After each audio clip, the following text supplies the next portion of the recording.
This is Bax, the guy behind the camera, the one who's literally brought my dreams to reality with his technical skills and pressing record on the cameras or whatever you do. Just doing my bit for the needy eye. Yeah, no, it's make a wish come true foundation. It's good to have you on this side of the camera, to be fair. Why you've come dressed as the little lady, fuck knows. but Madge Simpson, you look smart. Respect. I write his jokes for him as well. No, it's good to have you on, man. Tell us a bit about you, what's been going on, other than filming this shit. Well, social media, content creator, musician. Not been doing a lot of that music at the minute. Do you even know about my music or anything? No, I've heard some of them. Are you aware? No, I've heard some of your music. Are you sure? Yeah, what? What's my band called? I don't know. I did know. Round about the time you went to somewhere in Africa, you went to. Oh yeah, Gambia. Not there. Yeah. I do remember, but it's not my type of music, so that was the end of that one. Yeah, you like the drill though, yeah. Yeah, I just like it a bit. It's just not my music. Yeah. Very talented, I'll give you guys it. Very talented, but it wasn't my type of music. What type of music is it? It's like sort of Afro pop, upbeat, sort of with like the whole inflection, the whole tinge kind of thing. Yeah, I'm into. So yeah, it's just. Go on, and what is the band's name? Bud Sugar. I do remember it now. Blood Sugar. Bud Sugar. Bud Sugar. Yeah, Bud Sugar. I do remember. So that. one of Hull's most famous guys. Everywhere I go, people are trying to stop me. People want to know, asking for the signatures and that. Do you know what I mean? I had this little kid come up to me in town the other day, and he was like, "Oh, Mundabar," because like on social media I'm Mundabar, right? Yeah. That's my last name. So he's like, "Oh, Mundabar," which means fatty or something, doesn't it? Yeah. Oh, so you know that then? Yeah. So my last name's Mundabar, but it's not my original last name. I actually changed my last name to Mundabar. So when I go to Gambia, when I was a kid, the nickname that they gave me was Mundabar, right? Because I would go there with the attitudes of a British kid, right? So when we all eat, we have this like shared pot, and everyone's supposed to stick to your little section, get your little bit of meat, a little bit of vegetable, eat your rice. But obviously I'm British, so I'm like, I'm not eating my bit of pot. So I'll just get your bit of meat, and they're just like slapping my hands away, and they start calling me Mundabar. Just like, fucking get back Mundabar. And then as I got older, it was like every time I rocked up, "Oh, Mundabar's here," and everyone it does translate to. It translates to like you could either see it as like saying greedy goats, or like big appetite or whatever. Yeah. But I don't, like yourself. I come from a single mother household. Yeah. Father wasn't really in the picture. Shout out single mums doing a good job. Yeah, and I bore his surname. Yeah. I never really liked it. So I was like, do you know what? I want a new surname. I don't want my kids to have the same surname. Yeah. So what's a name that really resonates with me, but still gives me that connection to Africa? Yeah. It's like, cool, I'm going to be Mundabar. Oh, nice. So officially? Yeah. Nice. £18.50 it costs to change. Is it? Change your name, yeah. It's not bad. It's real cheap, isn't it? Yeah, just do it online. It took 10 minutes. No, it's a good story and a good origin, like of where that comes from. It is a good story that you've had it as a kid and you've grown old, you've kept it, and now the kids have got it, and you'll tell them that's why. They're called that, which I think. I'm with the first Mundabars. Are you married, Bax? I'm not, but I'm going to be. So your partner would take Mundabar as the last name? Yeah, I mean on social media, she Emmy Mundabar, Mrs. Mundabar. That's quite sad, isn't it? What? Oh no, sorry. That's quite what? Did I say sad? Oh no, I mean, well, normally you'd wait till you was married. Or do you pressure her? No, I mean, she is. No, I don't. She is Welford. So her surname's Welford, right? But I think because on social media I started to get a bit of a name for myself. So part of it she was trying to like chasing clout. Yeah. Okay. The nice thing is, as you know, I've got a stepson, and I realised one day I looked on his social media and he changed his name to Sol Mundabar. So I was like, alright, cool. Respect, man. No, that it is nice, and like to be fair, we've come from a similar cloth, so that sort of unity is good, and I'm with that because I think there's me and my brother. If we don't carry on the Radley name, I think it's fucked. Because the females have been married and have took on other people's names. So is Radley? Is that from your mum's side? Yeah, yeah. But my mum's now no longer Radley because she's married.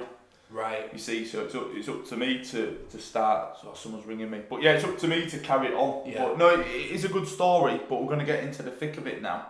And you know where I'm going? Oh, have you got to go do your training? No, it's timekeeper. Racism. Yeah, we've got you on, obviously, to just balance it out a bit. Yeah. We're going to talk about racism. I think where better to start. It's a hot topic, you know. We've had the BLM movements. You know, it's out there at the minute. It's as big as it's ever been, I would say. But I think to start off, what do you make of everything that's been going on? Like, is it that bad for someone who's a man of colour? You know, it's easy to look and say, oh, I don't think it's that bad, because, you know, you probably don't really experience it that, and I think that's a lot for the majority. But is racism that sort of prevalent? Is it that big at the minute, or are people just trying to stir up some shit? Do you know what I mean? Is it? Do you ever feel like, you know, it's a real issue at the minute? Well, let me start by saying I hate the term person of colour. I don't like when people call me POC. POC? Person of colour. I've never even heard that. Yeah. It's what the trendy kids are saying. Oh, right. Yeah. So, like, being like, I understand it. Sometimes there's scenarios where it's like, well, what else can I, what term do I draw for to describe that? Because I wouldn't want to say non-white either. Yeah. And I feel like person of colour just kind of insinuates that, like, white is the standard. Yeah. And everything else that veers away from that is like some sort of deviation, abomination, whatever. Yeah. But as a so-called person of colour, like you, have got mixed feelings on racism. Do you know what I mean? Yeah, I feel quite strongly about it. At the same time, do I feel like it's as bad as it's being portrayed to be? Not necessarily. And I feel like in a lot of ways, say like white liberals, white politicians, actually use that as a way to control us, to make us either vote in a certain direction or you know, feel some certain way about certain groups. Yeah. And I don't like the fact that we can just be controlled because of the colour of our skin. No, see, it is interesting. I know we're going on the sort of political aspect, believe it or not, but I'll ask you, Luke, you know, as a Korean guy, what do you... what? Ni hao. What do you think about racism? Have you experienced it on the other side of the coin? Do you think, what are all these brothers and sisters yelling about? Well, I'll get into that in a minute, but it's funny you did that, because to us that's a laugh in it, but if I was to go, say, like, make like a, I don't know what sort of... Go on, what would you say? Well, do you mean if I was like a black person or something, calling the N-word or something, that'd be a massive issue. Yeah. But to say ni hao, that's funny. Yeah. And obviously I don't care because I'm not Chinese, believe it or not, or Korean or whatever. But you say that's a laugh to us, But you wouldn't say... You wouldn't start making monkey noises, would you? Like, if I did that, it'd be a massive issue, though, wouldn't it? No, I get what you're saying, but it's also, and I think a lot of this is like racism. To me, it's like, it's all, how do you mean it? He didn't mean that to insult you. The same way as if you, and we have done this off camera, we've had them jokes. Now I know you're not trying to insult me, so I'm not really bothered. Yeah. Do you know, if you had said, oh, you know, Cal, sorry, I ain't got any fried chicken and watermelon in. I know it's just a little joke, do you know, but there was some people that would try use that as a personal attack, which is when, with anything, if I said to you, oh mate, you fucking knobhead, it's one thing, but if I'm trying to hurt you, or, you know, oh yeah, your mum, like, it's a little silly, childish comment, but if someone's trying to talk about my mum to hurt me, then it becomes an issue, do you know what I mean? Totally. It's like, for example, like, I like to say cunt a lot, right? Yeah. It's one of my favourite words. Good. Do come into contact with certain people who don't like that word, and will sort of go out of the way to kind of pressure me and say, oh, don't say it, you know, it's misogynistic to women, etc. I don't necessarily see how it is misogynistic to women, but I suppose it's how you use it. Yeah, cool. So, and I think it's the same, not to try and say that my little ni hao was like some clever, you know, poetry, Shakespeare or anything like that.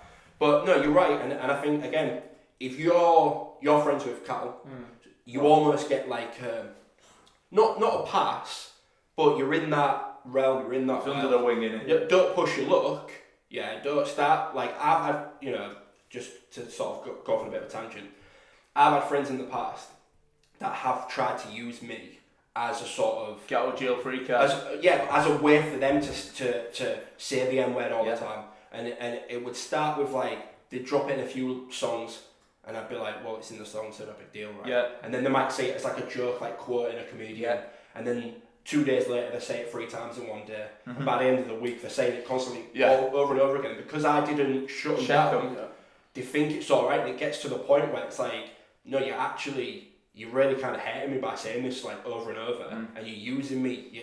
It's like you're fetishizing me in a way to be like, oh, my mate's black, so I can say it. I'm not racist, I got black mates. Yeah. It's crazy. You can still be an idiot. Talking about words and that to harm people, do you think there's any words, Luke, that if I wanted to, I could use on a white person? Cracker, honky.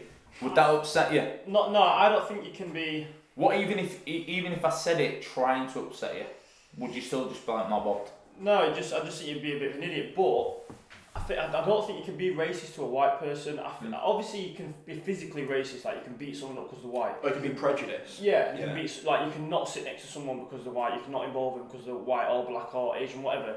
But just like the word behind it, there's no like the N word is only a problem because it's been used in a way that's like sort of held you down for a long time. So that's why it's a problem. Now there's no word that's been used to hold like a white person down. Yeah. So there's nothing you can say that could be sort of offensive. I don't think personally. I know your intention of it, but it's like to call me a cracker, say, would be to upset me, but it doesn't carry that weight. Whereas to say use the N word, it's got a lot of weight behind it, like a lot of sort of. No, you're totally right, and I think the most offensive thing that you can say to a white person is to call them racist.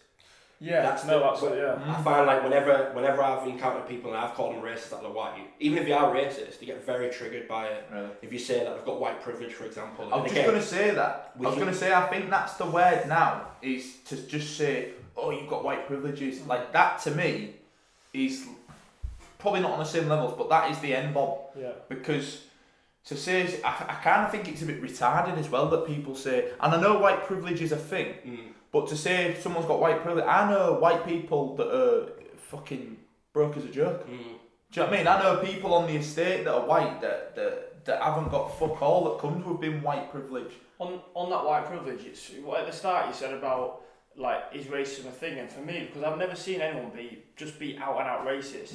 When I saw all these protests about George Floyd, I know it's sad he got killed, and you can process that, but because I've never seen anyone be out and out racist, in my head I'm like, is it really still that big of a problem? I've never been racist, and I've never seen anyone like just purely be racist and say anything to like a black person. So when I see it, I'm like, fucking hell, is it really that bad? And that might be another white privilege. That's a white privilege. I don't see it. Like I'm just like, surely it's not that bad. 2021. I don't think it exists in the form of underground and in really small minorities, probably in America or Russia, where it is the Ku Klux Klan and anyone that's not white, let's fucking hang them. Right? I think that exists still, but on a real small scale. I think a lot of it now is just uneducated stuff, and what I mean by uneducated, it's just people don't know about other cultures and religions, so the stuff they come out with, it is racist, but it's almost stupidity. Like how many? I don't know if you have, but I've been called a Paki.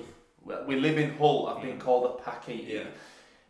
As a kid, I used to be triggered because I'm like, he's trying to insult me, so I want to fight him. But now it's almost like it's confusing. Yeah, you know, if I called you a fucking spick, do you know, I'm trying to harm him with the word spick, like you're some Spanish or but it's kind of like I'm a white guy, so calling me a Paki, I'm not from Pakistan, or calling me a chink. It's I know your intention, and I know you're trying to harm me, but it's almost confusing because you're an idiot. Like you can't even insult me correctly.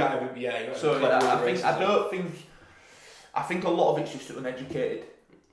To me, anyway, that's all I've ever really experienced on these stuff. Yeah, I mean. So me and you are quite, and you're lighter skinned than me, but you and I are both light skinned. Yeah. Right? So our darker counterpart's gonna feel this a lot more than we do. So I think that and we talk about white privilege, because like if we stand in a line, we're like a gradient. Yeah. Getting darker, right? Yeah. But do we have a sort of privilege? I think so. Over our blacker counterparts. I think so. And so maybe that jades us a little bit. Like I don't often get racism. Like occasionally, like I remember, like, and these are the things that like that keep me up at night. So, you know, I'm just sat there, you know, when you just sat there and you just remember this thing, it's like, oh, that happened, why didn't I do anything? I was walking in town with my mate Kofi, and there was like these bunch of chavs like pushing this pram, and they just went, like, they clearly like dared each other to do it, and they just said, "Niggers!" And we just looked around, everyone around just like looked, and they were just like, looking at us like, what are they going to do? And we just like didn't know what to do, like, what are we going to do? And that happened about 6-7 years ago, and it still haunts me. Like, you didn't. Yeah, and in my dreams, I go over there and I fucking boot the pram over, and I start just fucking wiping out fucking little white chavs left and centre. But I didn't do anything at the time, and that's the thing. It's the fact that we can just be like plucked out like that at any moment just by this word, and it's not just the M word. Like you said, even if people are calling us packies, it's still. It's the intent's there, isn't it? The intent's there, whether they're wrong or not. And when you're a little kid, you don't want to be biking around and just have kids go, "Alright, Packy." It's like, why do you feel the need to fucking say that to me? Again, I think it's uneducated, and I think a lot of it is because I think we have a privilege because my mum's white and my dad's black. I've learnt both cultures. I've been immersed in both sides of the coin, shall we say? Yeah. So I understand, and I definitely think we're a bit more easy on the eye because we're brown. We're not black. And what I mean by that is a true story. Dan Carey, if you're watching, this one's for you. I was off to get my hair cut in Portsmouth at a black barber's, and this guy Dan Carey is a white Welshman, very white, very probably shit dancer, can't run fast. Anyway, we were going in here, and he didn't want to come in the barber's because it's a black barber's. And when I said to him, "Why do you not want to come in?" he outright said, like, "I feel a bit uncomfortable because they're all black." Now that to me was crazy because I'm on a boxing team. Mully Abdom's got a bit of colour about him, to be fair, but everywhere we go normally it's white people. But I never feel like, oh God, I'm the only black. I'm outnumbered here because I wasn't taught to see colour as anything. Like, my mum's white, my dad's black. I don't see. So what do you think he was uncomfortable about though? I just which barbers was it? Was it one I used These barbers, yeah. I can understand it because is it just because you feel like you don't belong there? Yeah, because I mean, all the barbers were like there was the black Ghanaian and that Nigerian, like black. Cal was like, you're probably like I'm the white whitest one in there compared to him. So when I go in and I'm like, oh, can I get this? And you know, they're just not used to that. Yo, ghosty, call me Casper's. But do you know what I mean? Like, the Milky Bar kids coming. You do stand out, and I stood like out like a dog. I did because there was just. You know, it's a black barbers. Black barbers. But what I'm trying to get at is best haircut I've ever had, by the way. Fucking unbelievable. What I'm trying to get at though is like where we go around. Like, if you think about it, look, when we'd be on the team, majority of people was white. So why don't you feel comfortable? So would it be weird if I said, "Oh, I don't like it on this team because everyone's white. I don't feel like I belong." People would be like, "What the fuck you on about?" Yeah. And that's the kind of like when he said that to me, I'm like, "Mate, what are you on about here? Like, you're with me for a start. You think I'm gonna let something happen to you? Like, or you're gonna walk in and all these black people are just gonna start attacking him." Like, I kind of thought that was weird. And what I was gonna say, would you feel that as a white guy? Because I don't see colour. I could be in a room full of black people, not bothered. Room full of white, Indian, Chinese, I ain't bothered. See, it's weird that you say that because I'd be more likely to notice other black people than white people. So if I'm walking down the street, I see a black person walking towards me, that stands out to me, as opposed to, you know what I mean, here's another white person. And then you kind of get into the I don't know if you're familiar with the black nod. Black nod? Yeah. But is it like the white one where you go? Well, yeah, just a bit cooler than that though.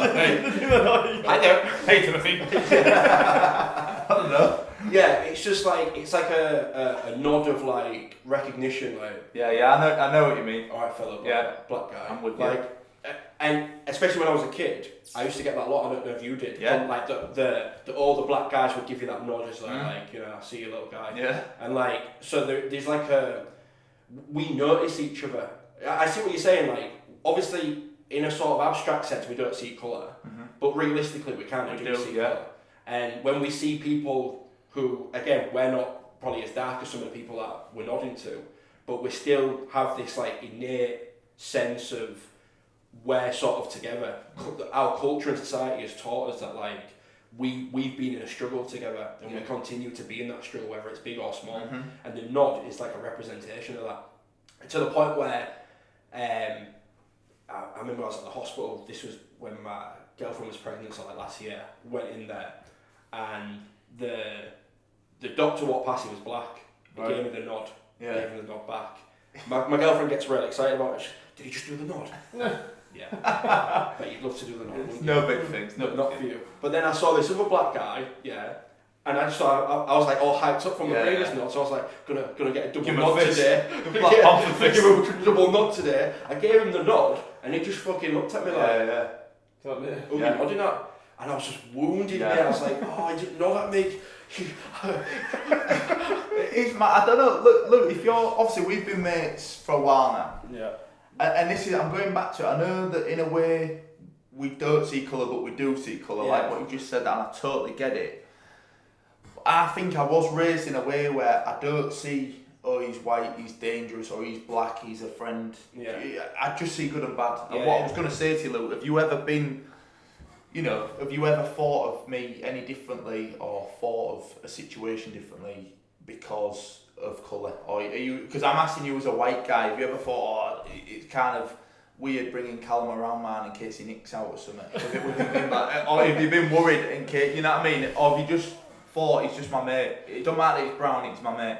No, not at all. I mean, going back to the barbers thing, I did feel comfortable. I feel like I notice it more than them, and I feel like if it's more like on you than anyone else. Like, so if you was if you don't feel like this way, but if you was to go to say somewhere where it's all white people, I don't think the white people would notice it, but you might. Same as when I went to the barbers, I don't think anyone thought like, that white kid, there's a white kid coming in, but I did notice that I'm the only white lad in here. Do you know what I mean? I feel like it's more in you than probably what anyone else thinks. But I think it's more in white people than it is in us, because majority of places I go in East Yorkshire, Hull, there's a few more brothers and sisters about now, but it's very white. I never worry and think, fuck me, because at our school there was me, our kid, Badar, and another lad that had any colour or anything other than white in the school, but I wasn't ever like, fuck, everyone's white. I think that's because 90% of people don't care, 90% of white people don't care. The other 9% probably might care but won't say it, and there's maybe a 1% that make it, like, that vocalise it, but most people don't care. For me, I think there's a system set in place for certain people to do better than others. I don't think anyone can argue that there's a system set in place for people to do better than others. But with that, I think you've also got to help yourself out. I think, and I don't know, maybe I'm lucky, maybe I'm blessed, I've spoken about it before, but I've never ever felt like any of my shortcomings in life have been because I'm brown. I don't have that victim mentality, and I know some people do, but I don't have it in me. I'm not where I am because I'm brown or not that dark or not that white. I'm here because I deserve to be here, and I think there has to be an accountability. I know I'm totally with people that the system's it's set up in a way, and I sound hypocritical because you spoke about what we teach on a previous podcast. What we teach is normal, as in boy, girl, man, woman. We're sort of taught an old way, that the way England used to be before people that look like me and you was here. It was a white island. So they're still teaching that old way, and I'm sort of hypocritical in saying we need to educate them to something else that's not white, but don't educate about all that other stuff.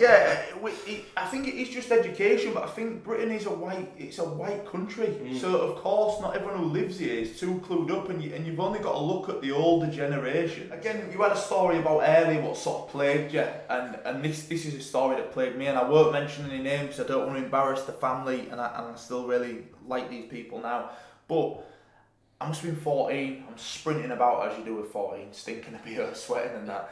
And someone bibbed me and I just waved in that, but I didn't know who it was. And then I went and knocked on this door later on, my friend's door, and the mum answered, Callum, it was us that bibbed you earlier. And I said, oh yeah, I remember now. She said, oh, well, I didn't see you. My mum seen you, as in like this old white lady, this grandma type. She seen me and she said, oh, look at that little black kid running around. And I was just stood there at the door, and I didn't challenge it because I was a kid, but I sort of thought, like, do you mean just running around like I should be on a leash or in a cage or something? Like, what do you mean? Look at him just running around enjoying his freedom. Yeah. You would never say, fucking hell, look at this little white kid running about. Yeah. And like you said, them older generation, I don't even think they mean it maliciously. Sometimes I think it just is mad to them that we're just running about carefree. Because they come from a time where it was kind of weird.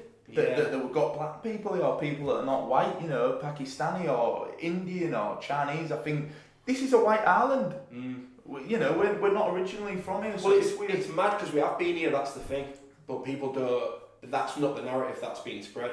So like when I was at uni, one of my friends was making, his granddad had been in the World Wars. So he was making like a short film about his experiences. And he said, oh, Bax, I need you to play a black soldier. I said, what, black soldier? Yeah, for what? Like the African army? No, the British army. Yeah. So what are you on about? I said, yeah, the black soldiers. Yeah, no, they weren't. It's like, yeah, there was fucking black battalions, yeah.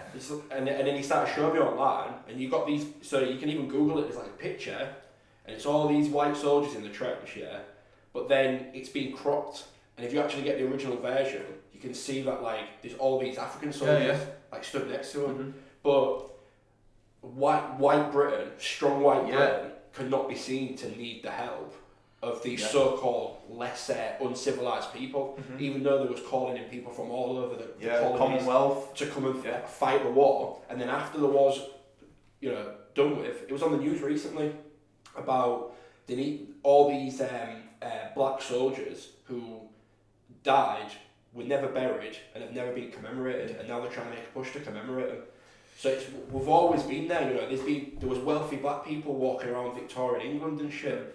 You know, slaves were never brought to Britain because it was seen as like a dirty. Yeah, like dirty we can't. Trade, We'll prosper because of it. We'll benefit from it. We'll be part of the trade, but we can't have them here. Yeah. That belongs in America. That belongs on beneath us places. Yeah. It's a mad one. I think though, when we talk about race and stuff, I think there is one thing in terms of black people maybe not being represented as much, but I think them Asian dons and Pakistani people and Chinese, Korean, whatever, everyone that's not white, I think they don't get represented as much. You look at, I've always said this, you look at birthday cards and that, it's always a white face on there, or an animal like a teddy or something. You don't see a black birthday card, you don't see a Chinese one, an Indian one, you don't get them. You're looking at me, you don't know what fucking going on out there.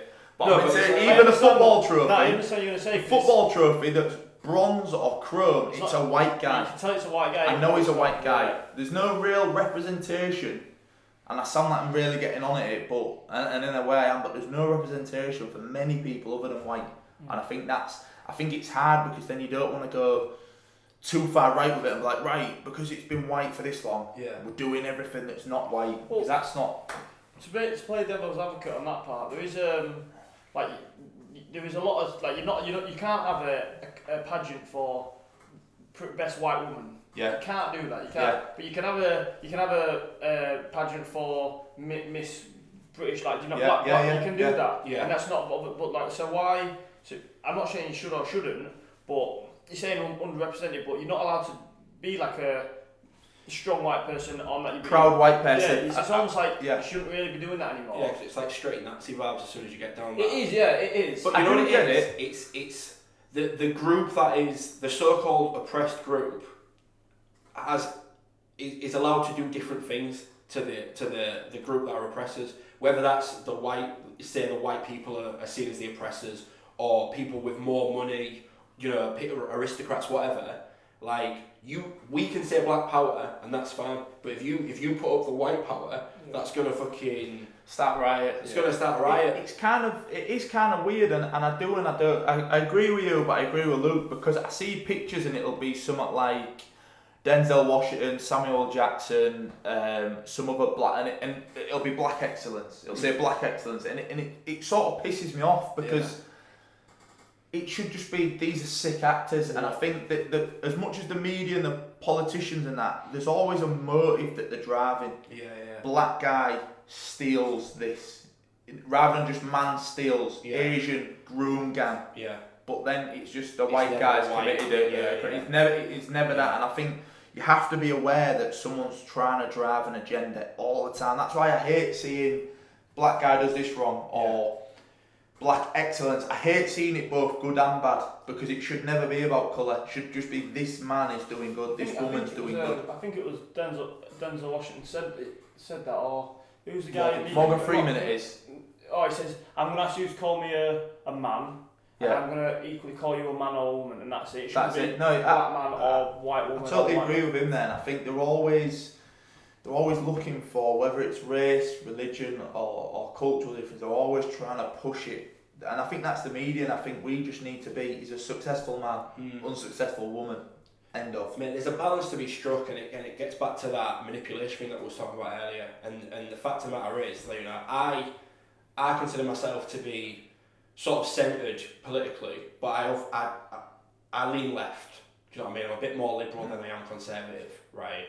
But liberals, and I'm sorry, but white liberals are the West, and they grab everything and they want to turn it into this battle. Explain. He's shaking. Yeah, explain like left and right, because I personally, I'm not too embarrassed to say I don't know anything about politics, and some people might watch it might not either. So what is left and do you understand left and right? In a way.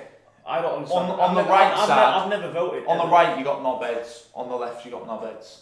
Yeah, the more extreme you go, you have. Yeah. But the extreme left would be very into, you know, like gender non-conformity and feeling white guilt and constantly going on about how I've got to check my privilege because I know that I benefit from the system. But then on the other side, the extreme right are the people who think that there's nothing wrong, there's no racism, you know, the BNP and people like that. No abortion, none of this. You know what I mean? Very, very strict. And some of the things that people on the right say make sense to me, and I agree with them. But the tribal mentality is if you're in the left, it doesn't matter if they have an amazing idea on the right, you don't acknowledge it, and vice versa. And at the same time, I've always leant left, but over the past years, I just see what the left are doing, and I just think I can't be associated with that anymore.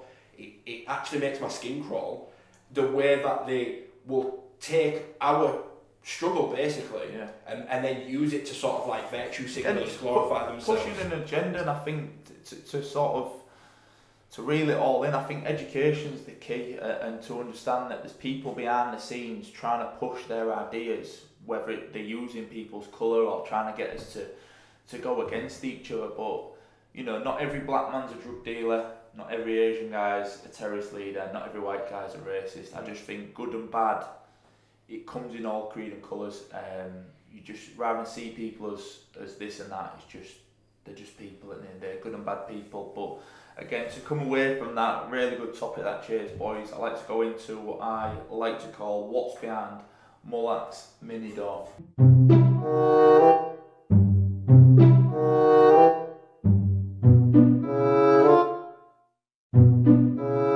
So again, hot topic, social media peeves or social media pet hates, dislikes, however you want to label it up.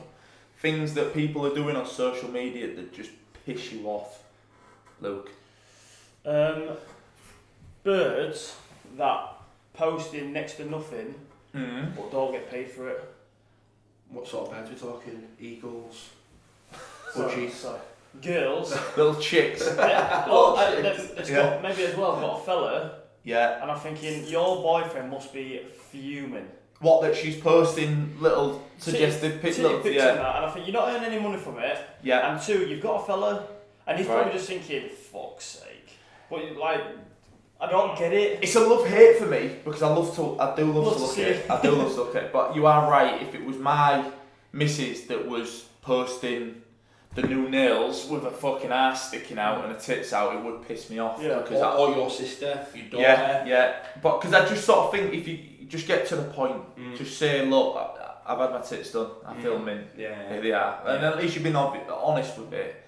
But I do agree with you, I think... I've got a couple, but that's one. I think with that there, and I have actually messaged some girl just saying, do you have an OnlyFans account? Not because I'm interested in getting it, but you're posting content for free when you might as well make some money. You know, so now I agree with that, it's kind of crazy. Backs. It's got to be family vlogging channels on YouTube. So like the whole family, where every day they film everything that they do, playing all these games. the kids aren't really into it, and you can tell, but like they have to anyway. Because sit down and get in this video. Yeah, exactly. It's like, Mum, I just want to play out. And it does get out of hand. I've seen some horror stories, but again, the family's making bags doing it. I've not really seen much of that, but I'm kind of thinking, you know, like you got Gogglebox, you on about stuff like that where families are on camera. So, for example, it's like the family will they'll play games together or something, or they'll do like an Easter egg hunt, and the kids have to go hunt it or whatever. You've got 4, 5, 6-year-olds who probably can't really, like I've got a 4-year-old, and you know, I've tried to get her to just like film a little bit for my my TikTok or whatever. Yeah. And by like the third tip, she's just like, I don't fucking want to do this. Yeah, let me put some toothpaste in my hair. Yeah, like, am I going to force her to do this thing? Yeah. Like, you're making a living doing this, and they make good money. Yeah. Like, real good money. I mean, shout out Ryan's Toy Review. That's the one that I do like, that my daughter watches, because I just think the family come across as really nice. Yeah. But some of these families, it's just like, it just makes me cringe, and it's just like, I can't imagine the pressure that kid's under. And actually, once the kid starts to get older, they're going to lose that revenue stream, because it's not about the parents, it's about the kids, because the people that are watching these channels are the kids. Yeah. And if you want to make money on YouTube, fucking just open some toys. I've seen it. I've heard about it, but thankfully it's not something I've watched, because I think, like you said there, I know you make money, but it's kind of wrong, because you're just using the kid as some sort of money making machine. Yeah, big time. Which I'm totally against it, because and they're making millions. Yeah, I know. Like, they're living in these fucking amazing mansions. They've got all the best cars. Like, they've got Mully cars, mate. They've got Mully money. Fuck that. I think for me, this kills me, and it's these people with social media home renovation accounts. Like, in the grand scheme of things, your fucking house isn't that important. Do you know? Like, I hope you're happy with it, and I'm a proud homeowner, but you don't need to ram it down people's neck that we've done this and we've done that. And listen, there's a few exceptions. If your boyfriend's a tradesman, it's his business. Promote your business. I'm all for that. If it don't make money, it don't make sense. If your mate's a tradesman, promote their business, because it costs you fuck all. And I've done it for my mates who've done my house. I've promoted their work because they're my mates. I want them to be successful. But posting a picture of a dressing table with a new lamp you've got, I couldn't give a fuck. Do you know what I mean? I think it just reeks of pretentiousness, thirst, and like gratification. Like, I want people to like, or look how pristine my house is and all that. Yeah. I think it's really, to me, that reeks mental health. It reeks there's an issue with this person. They've got nothing else going on in their life. You need that validation from people. Oh, you've got such a lovely home, and 9 times out of 10, these are the people that are in the relationships and that are shit, and that's why they're doing this. What are you laughing at? I've got a mate, and I'm gonna shout him out at the camera too. So Lewis Dawson, Rosie Freer. Shit house. You've got a house account on an apartment that you rent. Yeah. I just don't get it. Just get a hobby. You don't even own it. Get a hobby. What are you doing? Get a hobby. Spend some time with each other, and your relationship. I think these two are happy, but. And it's more. I think the lads like, fuck's sake. But the Rosie's the more dominant one, and she says we're doing it. Like, you're gonna get posed. I think it's odd though. Do you know when you're like, this is our bedroom, this is our bathroom, this is our toilet. Here's the inside of our kettle. It's kind of odd. Like, it's like there's nothing private. And the other thing, if I knocked on these people's doors, I said, "Alright, I'm just in the area. Let's have a look around your house." Get away, you weirdo. You're not looking around here. Well, it's online. There's a black guy at the door. Yeah. See our house. It's online. You've got your whole house online, so how's it weird that, you know, if you wouldn't show it to a random off the street, don't show it to random people, I think. No, I don't know. Let us know in the comments some of your social media hates and dislikes, or whether you agree with what me, Luke, and Bax was saying there. As always, I'm not everyone's cup of tea, but I'll never be taken for a mug. Just be yourself. Sorted. Nice. Getting this look like a dodgy porno, doesn't it?